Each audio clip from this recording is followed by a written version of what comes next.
Okay, cool. So I'm gonna go over to this presentation. So you can see this, right? This Yeah. whole full screen. Okay. All right. So guys, today I'm going to share my experience in as an intern at the Permanent Mission of Indonesia to the UN.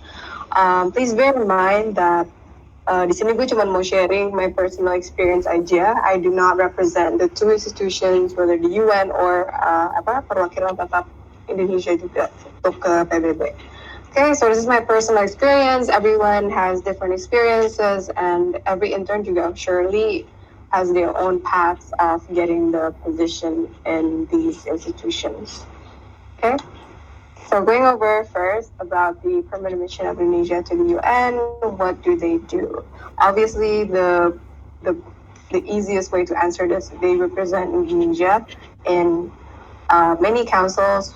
If you're familiar with UN or even the UN itself, mereka ngerepresentasi Indonesia and all the Indonesian foreign policies, everything that Indonesia has visions and missions for to work with other countries and have diplomatic ties. They work it out here in the UN. And pokoknya mereka ada di council, every council they're in.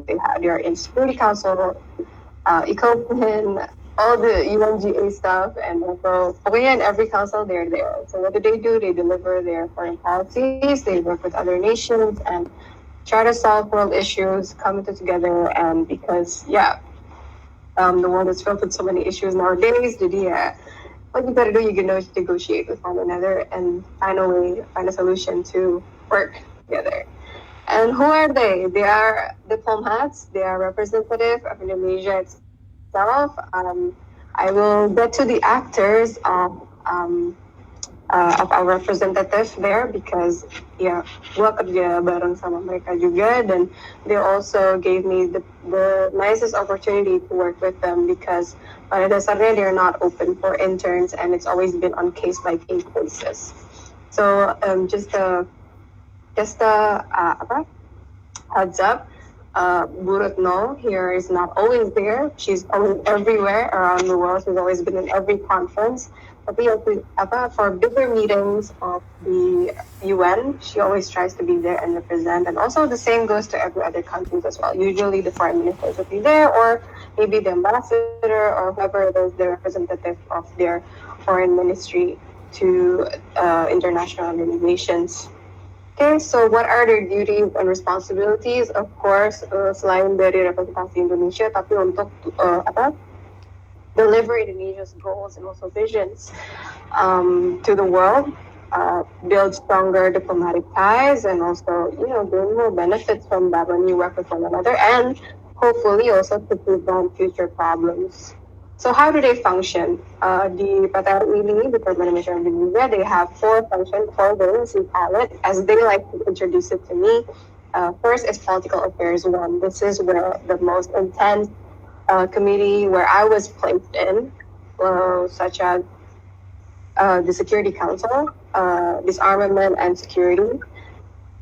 Uh, so UNSC and DICEP. That's for political affairs one. For political affairs two, it usually goes to SPECBAL, and also another council for let's say military or sanctions and other legal stuff that goes to political affairs too. And then the third wing is economic affairs one that actually goes to ECOFIN, ECOSOC, all the economy council goes to the third wing. And then the fourth is economic affairs two, which is actually more into the UNGA stuff, lebih ke UN Women, UNICEF, youth, and SDGs. Pokoknya itu semua yang lebih more fun and variety of variety of different councils yang lebih social culture, human rights, and all that goes into economic affairs too. Their role and activities at the UN so far, especially during the pandemic right now, I think they're really keeping up with the whole. I don't know if you heard about this bio, tapi namanya natural disaster diplomacy. So they're working on how do I say this, to assist those that are not covered, with full shelter, misalnya kayak refugees or any other people who are struggling to survive during this pandemic. But from that, they also try to, well, apart from UNSC, of course, other UNGA councils juga try to keep up with their mandates and continue regardless of the pandemic's halt in preventing them to meet properly. Ito. Next, how did I apply to this? I think this is one of the most biggest questions that everyone has always been wondering whether they have talked to me or not. I know that many of you stalk my social media to see this and wonder how I got this. But really, I'm very grateful. I'm very fortunate to have this opportunity open for my previous seniors in my university. They were the first ones to land their internships in here. And although it was not easy, although that, again, I've stated that the PTR ini sebenarnya nggak buka magang secara public. They really see you on case-by-case basis. And it really depends who they need. Do they match the requirements? And what do they need an intern for? Karena di sini, not only if you got accepted as an intern, you don't work as an intern, you work and you're seen as an actual staff. And in fact, my title was, although of course my title di PTRI, it's an intern, tapi once I step outside of that, I'm a staff, I'm an advisor. Di situ title officially an advisor for Indonesia. So I cannot take this title very lightly because it like the first day that we come to work, Pak Jani here, he is the wakil representative of Indonesia juga to the UN. He was the one who was very strict and he tells us tegas dengan tegas kayak jaga nama baik Indonesia because we're at stake here, and also it's not gak bisa main-main, like, and you're here as a student, you're an intern, so you follow what was being told and we cannot just openly we can't be openly political and just state our opinions out there. It could be taken in a wrong direction if we're representing Indonesia in the UN HQ. So really, for the most part, our job is really just to assist the Indonesian diplomats and also gain our hands-on experience in there. Okay, so this is the building. This is on the, if I'm not wrong, it's on the 42nd Street. I forgot the street anyways. But this was the building. And if you see this building with this iconic emblem and the flag and ASEAN flag, that's our building. Everyone is welcome to go there. Make sure you have a purpose to go there. And this is inside the building. This is our library. And this is my two friends that I just met from NGOs di sana. And this is Pak Jani. He is the representative. He's the great ambassador, His Excellency High Ambassador. He's an amazing person, and he taught me a lot. He's more like a dad to me there, and he's very kind and really guided a lot of interns to work their way throughout this whole internship. It was surely not easy, but with his constant guidance and also like motivation, he was very he's really someone that I look up to. Like, I've always been very cheerful and just like giddy when I see him in the council and just talking and speaking with everyone else. Like, he really, wow, keren pokoknya. So if you guys ever have this internship, I hope that you get to meet him one day, and he's a really great guy. How did I apply? I asked my senior, right, how did I apply? And then it's funny because I don't directly ask all of them. There was like there was four of them who interned, four of my seniors who interned there before, but I didn't ask all of them directly. I just came across this organization on Instagram, and then I asked one of them, his name is Matthew, and I was like, oh, how did you apply for this? And then he was like, oh yeah, you just send an email and ask. So I sent an email to them and I asked like, apa mereka buka untuk magang. Sebenarnya sebelum tahun ini kan I magang 2019, tapi gue udah visit PTR itu dari 2018 semenjak Harvard National UN, dan Indonesian delegations basically went there, and of course kita di welcome, terus kayak di introduce juga. Di sini tuh ada consular, ada embassy juga, ada ada KBRI, KJRI, ada PTRI juga. So we were welcome there, and I met one of the lady who was also representative here, tapi dia udah pulang lagi ke Indo, udah ganti posting. Jadi I asked her back then. I actually asked her for the opportunity. Is there a chance that I can intern here, or is it just like a closed office? And she was like, "No, this is absolutely open for an internship if you are willing. If you meet our requirement, if you meet the match, then why not try?" Because I told her like I needed an internship program by the next summer because it's part of my uni program that I have to get an internship. And so it's not long though, it's only for like 3 months, and that's the minimum for UPH to accept an internship program. So I asked her, and then she was like, "Yeah, we're open, just give me your sample writing and then maybe we'll keep it here." So I barely talked to her then after that, after the whole Harvard event. And then so the following year I emailed them and I asked if they're open for internship, and they're like, "Oh, yeah, we recognize you." And then so here, this is Pak Dudi. His name is Ahmad Al Dudi. He is the internship coordinator. He was the manager who was the first, who was my boss. Basically. He was the one who looked after me, who assisted me, and if anything that's been going on with me as well, with other interns, I report to him. So although I don't always directly work under him, also by other diplomats, but he's the one in charge of all interns for that time, for that year.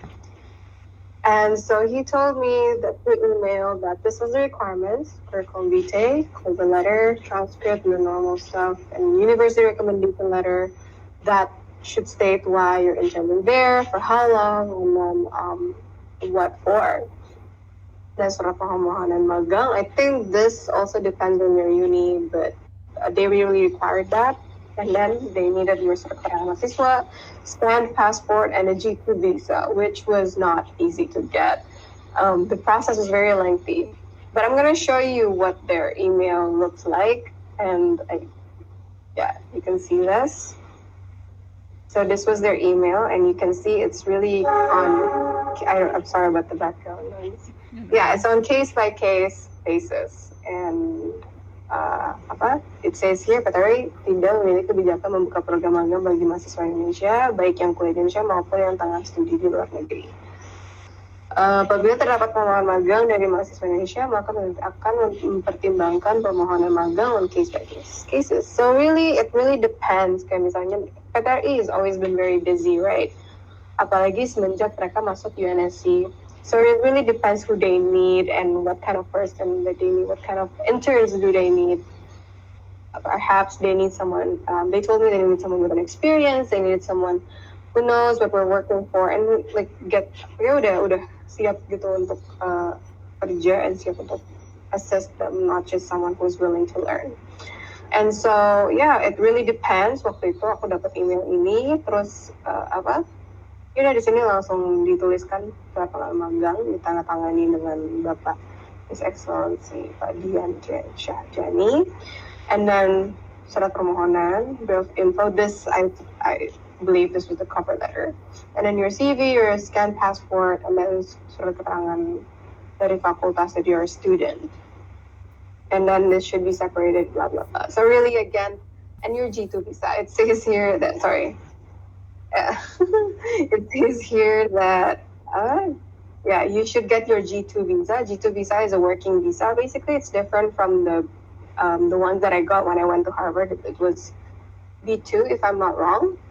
So it's different from a holiday tourist kind of visa, but this is a working visa. And it was not easy. They say that you will be canceled as an intern if you don't get your G2 visa from the consular, from the KJRI. Jadi really I had to keep in contact with them. Sebenarnya dibantuin juga sih sama Pak Dudi, tapi again, it's really not easy karena even though ngurusin di Jakartanya aja susah karena gue harus balik ke kampus, terus keep in touch with them, not to mention the time zone, and I have to go to Indonesian, ke Kemenlu juga. Jadi, dan itu juga nggak sekali, itu juga bolak-balik karena dokumennya itu banyak yang perlu gue kasih untuk ke Kemenlu. Itu nggak cuman Misalnya nggak cuman kayak acceptance letter, enggak, gue harus kasih semua dokumen ini, terus dokumen yang dari kampus, yang mereka apapun mereka yang minta, dari yang Kemenlu minta, gue harus kasih. Dan gue tuh bolak-balik itu juga. Ini gue dikasih tahunya juga literally like I think 1 month before I'm supposed to be interning. Jadi kayak waktunya it was very tight. Terus habis itu I got the final acceptance letter from Kemenlu that I got the recommendation untuk nge-grant G2 visa, so I had to go to the American Embassy yang di Jakarta. Ya udah, jadi kayak wow, I have to go there and then submit this, and then I have to go through the interview and I have to wait, and it was I think around a week or 2 weeks gitu, gue lupa, tapi udah akhirnya dapat, dan itu free. Yes, G2 visa is free, but really it's not easy for you to get it karena ya it comes with a responsibility, apalagi di bawah PTR ini juga. And then in here it states that they do not nggak menyiapkan akomodasi, compensation financial, sertifikat magang, or anything that you need to intern there. It's all on you, because they pay you with the experience, with everything that you got, with the title and such. Of course, they're also responsible for you. So, but other than that, this is your personal things that you need to fulfill by yourself. So I hope that this answers the question. And if you want to email them, this is their email. Okay. Next, so duties, activities, and responsibilities as an intern. If you see my social media, this is literally the pictures that I took from them, that I took with them in some of my meetings. This is just one of them. There are many other pictures that I cannot enclose. But yeah, my duties is quote-unquote representative of the mission. Let's say kalau misalnya kita tuh banyak banget meeting, dan aku again I was in political affairs one, I was in for UNSC and DISAC, tapi juga kadang I help anyone. I don't stick to one wing. I stick with everyone. Whoever needs help, I'm always down. I'm always down for new experiences, and I want to see a variety of other meetings juga. Nggak cuma yang UNSC. It's very stressful if you think about it. It's not easy to keep up with them, and really, it's heavy. It's so heavy. You can feel the intensity of every discussion that they have on different kinds of issues. So I would love a different kinds of experience. So dan meetings itu it's not just in the UN HQ, kadang bisa in other countries' mission buildings. One time I went for the NAM meeting, itu the Non-Alignment Movement meeting, or ASEAN's meeting, that was held in Malaysian mission, or perhaps the NAM mission. Sorry, the NAM meeting was held in the Venezuelan mission. So, kadang kalau misalnya our diplomats are running late, atau misalnya they cannot make it because of other meetings, atau gimana, they have to be there. So, I had to basically put my face there and just tell that Indonesia's here, and then I have to take notes. I don't say anything. I'm not allowed to say anything. I'm not allowed to represent whatever Indonesia thinks about the problem or whatever issues that they're having to discuss. I'm not allowed to say any of that, apart from Indonesia is here, and we will take those questions and we'll take it into consideration. We'll take notes. So if really they've already trained us dari awal, like the first 2 weeks, they tell us what to say. Misalnya kalau nggak ada apa-apa, you just stay neutral, just keep it to yourself, and then keep reporting. Stay in touch, chat terus yaudah. So that's the representative of the mission. And apart from secara official gue nge-represent mereka, misalnya if I want to attend any other events that the UN, I am always down for really new experience. I don't just go there and experience what they give me atau what they told me, but I also took the initiative, misalnya pada event misalnya for the youth, atau misalnya waktu itu ada UNITAR training. It's UN. UNITAR, but it was like a UN diplomatic training for new diplomats that have been just posted into the UN. And waktu itu it was pretty much open for new diplomats, right? For beginner diplomats. And then it's funny because I I was invited by one of my intern friends, tapi yang bukan yang dari PTRI-nya, tapi lebih yang dari the UN interns itself, and they're always around for events, so they would know like what's up and everything, and I became friends with them, and then so they tell me like, hey, there's this thing going on in the next week or something if you're interested, and then they just give me the leaflet, and so I took a look at it, and then it says that, well, if you're from a mission, you don't have to pay. There will be a waiver fee.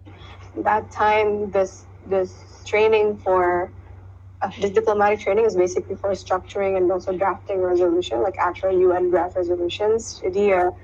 Um, I thought, why not? I've never done this before, apart from doing it in events. And then so, yeah, I took that opportunity, and I was like, aku langsung laporan, aku langsung bilang minta izin ke Pak Dudi, and then bilang, Pak, I want to join this.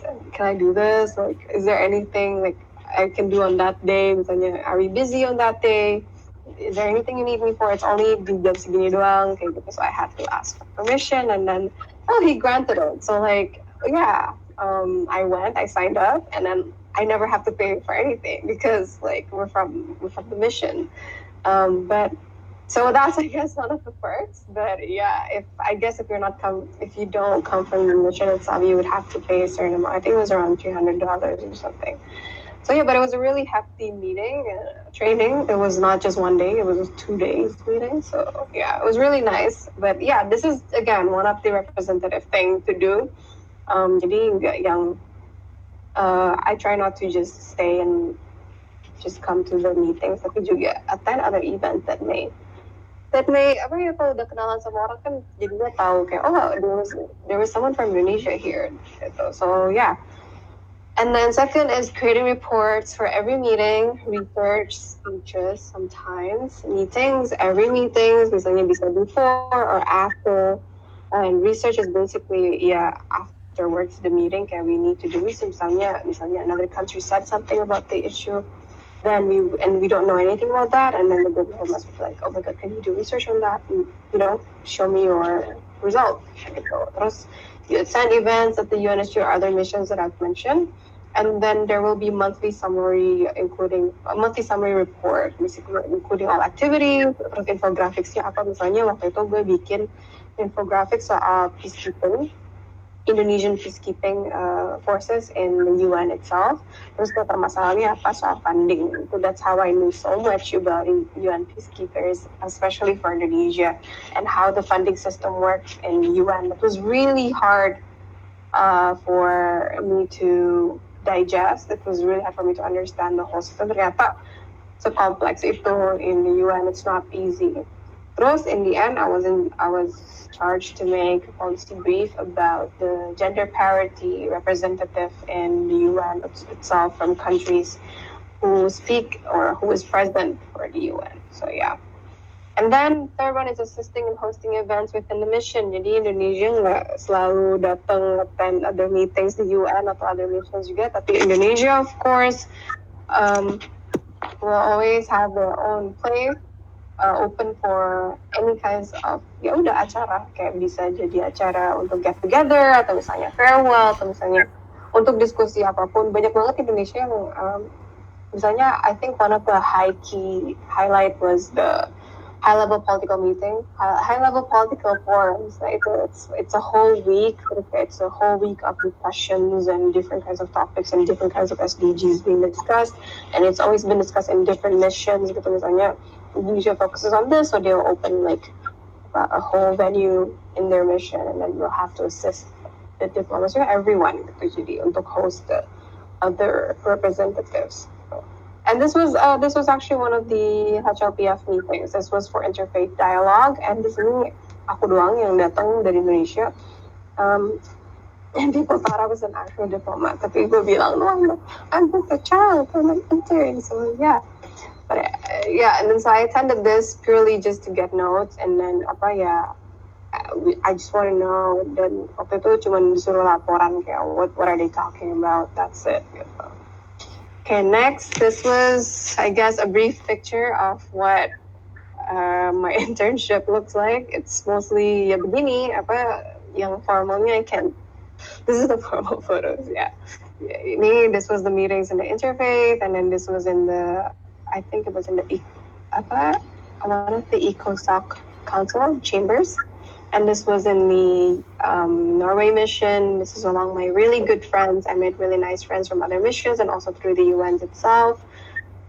This was a very important meeting for me and also for many countries. This was one of the first open-ended group, open-ended working group, and also GGE, Group of Governmental Experts. This was, tapi these GGE and OEWG is a new initiative under the GA, and it's basically gathering all experts from all around the world to discuss different topics. Tapi waktu itu fokusnya untuk ke cybersecurity and also cyber-related issues. Then that was the very first GGE and OEWG, so it was a very highlighted event for me and for other events. This was held in Australia's mission. And so,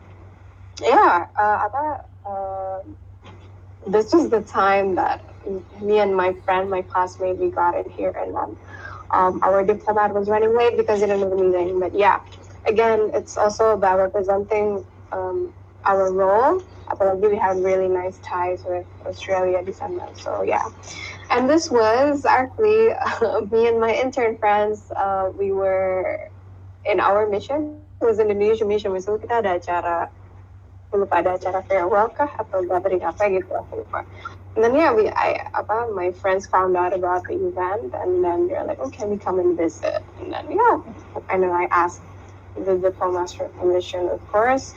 So they came, and then this was one of the events as well. This was my friends juga dari UN interns. It was one of the events in the UN headquarters juga. But I think this was it. Yeah. Can I show you the TikTok that I made? Yeah, sure. Go ahead. Okay. Sorry. Okay. I don't know. You can open TikTok in laptop. Apa? I just know you can open TikTok in laptop. Yeah, you can actually in the website. Okay. So this is the one that I have two parts.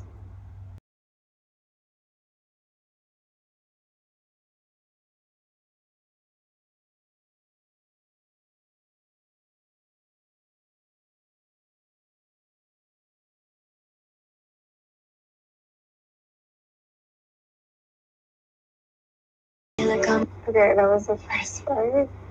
And the second part. Wait.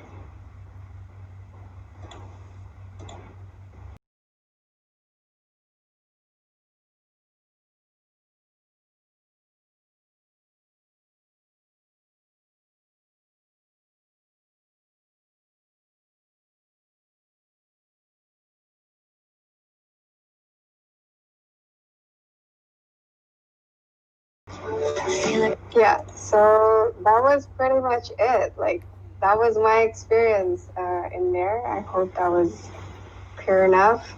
Terus, this is actually a tweet that I think follows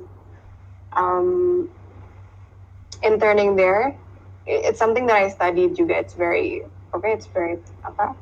It's very general, tapi juga sebenarnya the key lesson di sini tuh sama being what it means for a country to be in the UN or any other international organizations. It's really toxic cultures. People prove their intelligence by tearing others down. But in healthy cultures, people use their intelligence to build others up.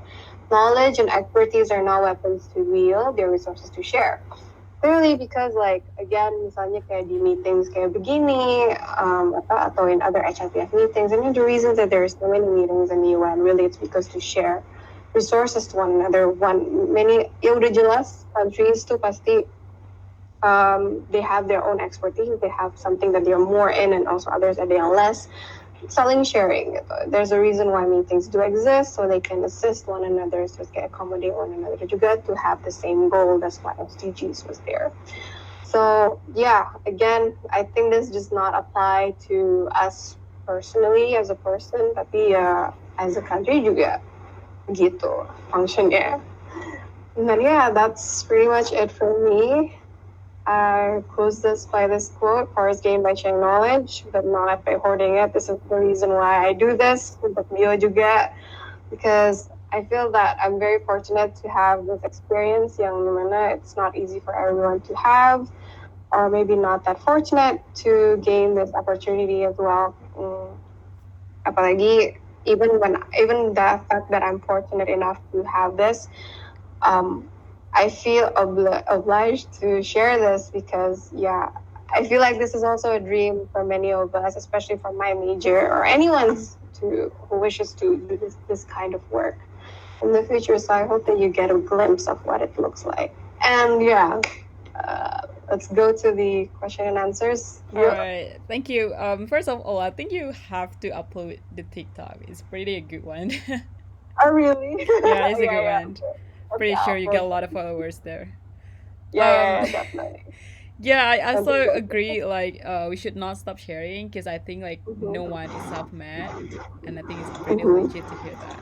So far, I get 8 questions, but I think some of the question are answered already by your presentations. Like the first question is actually dapat informasi intern dari UN dari mana? I think you have answered that. It's from your Mm-hmm. senior, and also you try to email them directly. And the Yeah. second question, like, what was your day-to-day job as an intern there? You pretty answered that as well. Mm-hmm. So I'll go jumping to questions that you haven't answered, yeah? So the third Okay. question I got, did they cover living costs? If yes, how much? If no, how much did you spend for the living Yeah. costs? Guys, this is so scary. You don't want to hear it. Jadi kayak apa? Tadi kan udah di email udah dibilang ya nggak cover our living expenses at all, sama sekali enggak. Justru justru pas gue di sana waktu itu bukan ada chance untuk ke New York ya waktu itu. Deal. Hmm. I think you were in America when I was there as well. Tapi kita nggak sempat meeting waktu itu. Oh, But yeah, I guess, yeah. I was in Pittsburgh, yeah. iya benar ya. Jadi gue nggak sempat.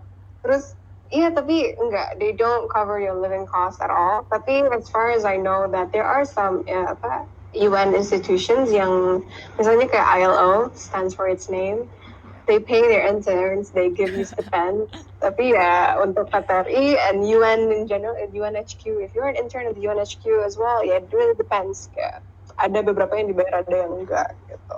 Tapi enggak, buat gue enggak, they don't cover your living costs, but they are responsible for you. Misalnya kalau ada accident atau misalnya you're sick or something, yeah, they will do their best to help you as well. Because I got sick there, it was really bad. Tapi yeah, I was thankful for me. Gue fortunate banget emang one of my other senior yang bukan magang di tahunnya sebelum gue, it's another intern of mine. It's another senior of mine namanya Hillary Bakri. If you guys are familiar with her name, Yeah, she's she pretty was the famous. founder of she's the founder of UNIA, Indonesian UN Interns Association. She is also a graduate of UPH, and I believe that right now she's also working in the UN Youth Envoy. Terus kebetulan waktu itu dia stay di Washington Square, and she was a graduate of NYU juga kan. Jadi I told her that I needed a place to stay. I'm finding a place to stay. Terus karena organisasi itu juga that helped me find a mentor for this program gitu. Jadi ya yaudah, I asked her, and then she was really kind enough to lend me her place, but I still have to pay rent ya. Jadi ibaratnya gue ngekos guys. Tapi I paid for around like 300, 350 atau 300 to 400 per month. So that's not cheap. But yeah, pinter-pinter manage uang. And of course gue kemana-mana pakai subway or with the bus. And if you're wondering how I eat on a daily basis, itu ya kalau di PTRI mereka punya kantin sendiri makanan Indonesia kayak prasmanan gitu, and it only costs $5 and you can basically get everything. But if you choose to eat at any restaurant atau kayak fast food kayak gitu ya ada juga, tapi again it goes back to how you spend your money kan. Jadi I think it really varies if you want to call it expensive or not. Depends on yourself gitu. I see. The next question is actually, How long is the intern durations there? I think you mentioned around 3 months. Yeah, for me it was 3 months. Tapi biasanya kalau regularnya untuk UN itu at least minimum 6 months. Tapi Okay. karena gue cuma bentar doang ya, I asked for 3 months. Gue nggak bisa lama-lama soalnya. I see. Then the next question: how is the selection process? Please give suggestion for every pass. Oh, ini yang gue nggak tahu ya. It really depends on them. Kayak kenapa? Again, they're very selective kan. It really depends on case by case. I guess the selection process really depends on you, your CV, terus kayak cover letternya, your experiences, terus kayak I did, I did get an interview. Terus kayak they also, oh yeah, I forgot to tell. Yeah, the selection process emang itu sih susah. It takes a while. I have to keep kayak emailing them and contacting them kayak apa about what's the decision gitu. Soalnya I also apply for other institutions untuk misalnya nggak dapet PTRI, gue magang di mana nih gitu. I need to find a backup, right? But the selection process was really hard. Untuk sekalinya untuk udah ngasih requirement, I had to wait whether they would grant me the recommendation letter for G2 visa. Terus there was an interview as well. Selection processnya yaitu submission, interview, and then udah tunggu if they give you the letter or not, and then you wait from your campus. But that's it sih sebenarnya. Tapi it depends on them gitu. Tapi pas gue udah datang di sana, pas masuk hari pertama kantor itu dibilang kayak it was a very tough decision. Terus emang bener kayak gue yang magang di sana, anak magang yang lainnya tuh ada yang dari kampus sama gue, ada yang dari UI, ada bahkan yang satu magang sama gue tuh yang udah S2, udah S3 gitu, Bi. Jadi Oh my ya god. Yeah. saingannya tuh yang udah lebih tinggi gitu, maksudnya yang udah bener-bener they know the subject, they know the tools, they actually know the practical tools to diplomacy, and they're ready to work basically. Terus kayak to lawan myself yang masih undergraduate, yang belum lulus, bahkan belum skripsi, waktu itu baru proposal doang, kayak wow, it's really tough, it's really really tough. Apalagi Pak Dudi juga mention that sebenarnya yang apply itu banyak banget dari the best universities from Ivy Leagues yang udah S2, yang udah S3, and they didn't accept them because ya udah this was given to us fortunately. Jadi ya again case by case, depends who they need, mereka perlunya anak magang yang kayak gimana, dan ya udah tergantung perlunya buat apa juga, tergantung schedule mereka juga, karena emang they're very busy and they need someone yang udah bisa hands on, I believe gitu. Tapi like having known you got selected dibandingin yang S2 S3 is a good achievement though. Yeah, it is a good Yeah. achievement lah. It feels like a cutthroat experience, though, knowing that one of my colleagues was an S3 man, Yeah. married man. Yeah, I see. It's so awkward to call him Kak, like Yeah. I should be calling him Pak. This is actually not like one of the questions I got, but I think like it's important to ask you this. Is it only for international relations students? I mean, like if there is any student out there coming from economic, as an example, or maybe engineering, I don't know, and all No, other majors. totally. It's open for all kinds of major. Enggak, justru sebelum anak-anak magang sebelumnya katanya ada yang dari itu chemical engineering, Alright. ada yang accounting, ada yang dari hukum, ada yang dari bahkan ada military studies. Itu ya nggak apa-apa. It really, soalnya wherever it is that you come from, you're needed. There's no way that there's not a space for a person gitu. Pasti ada dimanapun itu. I see. But if they are, let's say, coming from economic, but they're gonna do the same thing you do, kan gue bilang ada 4 wings, jadi they might be placed in the economic chambers. Oh yeah, it makes sense. Yeah, gitu. Yeah, it's a good one. Let's jump to the next questions. Okay. The sixth question is actually, is it unpaid intern? But you have also explained that. Yeah, it's unpaid, guys. Yeah. They pay me with experience. If you wanna get paid, go to ILO, yeah. Yeah, go to ILO. Next, what's the best experience you got as an intern? Oh, the best experience is definitely going around New York. Yeah, alone, terus true. kayak bareng-bareng teman-teman baru juga, sama getting to know the Indonesian community there. Again, I used the whole experience not to just know what it's like to work as a diplomat, apalagi di Patari. Again, representing Indonesia for me has been the biggest dream one day.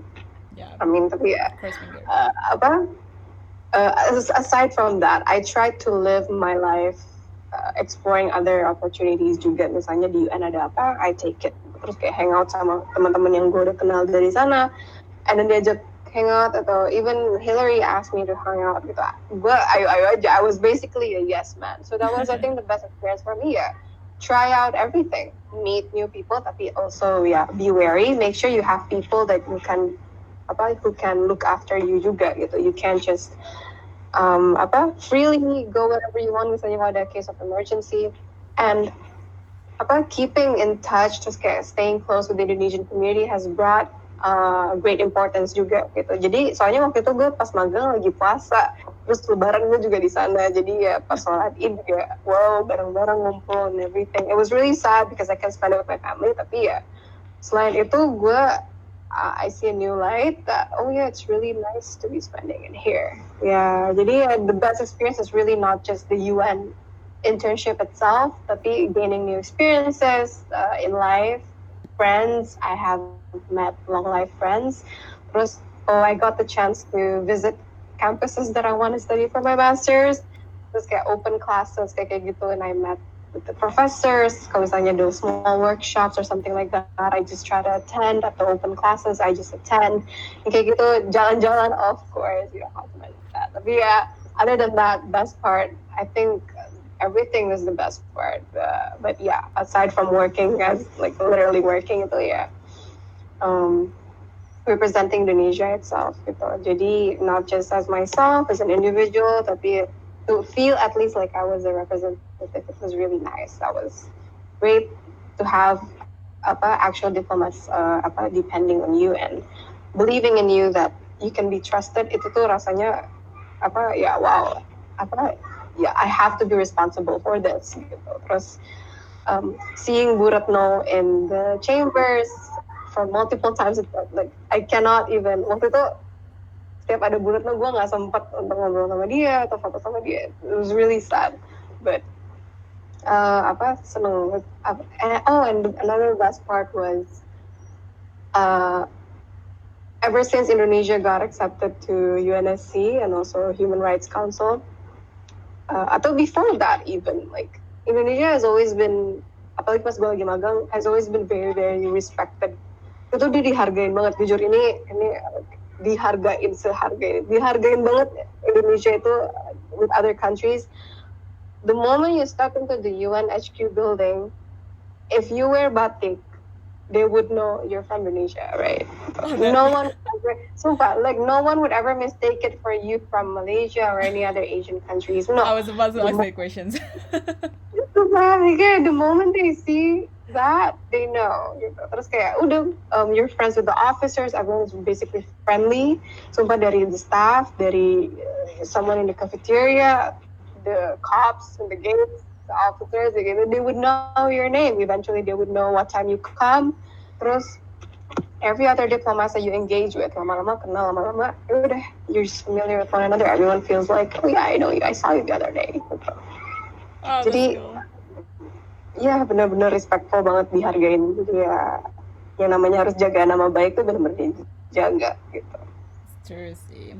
Okay, so this is the last questions. I think I got this question like last minute. So the last question is, how did you get into so many model UN? I don't know how is this related. Yeah, that's related.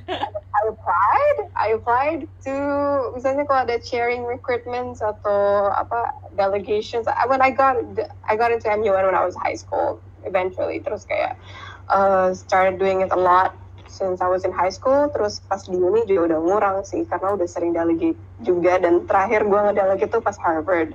Terus udah semenjak itu juga I wanted to try something different, so I started chairing and I look at applications. Kalau misalnya ada yang udah promote, gue apply gitu. Terus kadang tapi other than that, sometimes I get invited gitu.